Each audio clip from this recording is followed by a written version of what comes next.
President Trump continues to insist the leaders of Ukraine and Russia sit down to negotiate an end to the wars. The Russians say they want low-level talks to take place first. Well, meanwhile, NATO military leaders met to discuss Ukraine's security as attacks from Russia continue. NBC's Alice Barr has the latest from Washington.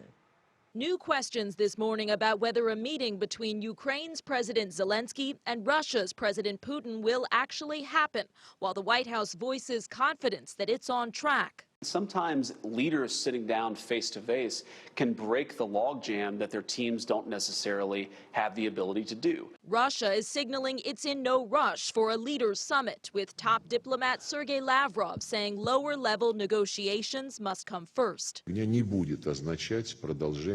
And that talks among Western leaders about guaranteeing Ukraine's security are a, quote, road to nowhere without Russia involved. Those talks continued Wednesday at a meeting of NATO military leaders. Ukraine now buoyed by President Trump's new pledge of American assistance to prevent a future Russian attack, though he's ruled out U.S. troops on the ground. Some lawmakers pressing the president to act on the harsher sanctions he's long discussed to ramp up pressure on the Russian economy. We need to hold Putin accountable. We need to get the parties to the table.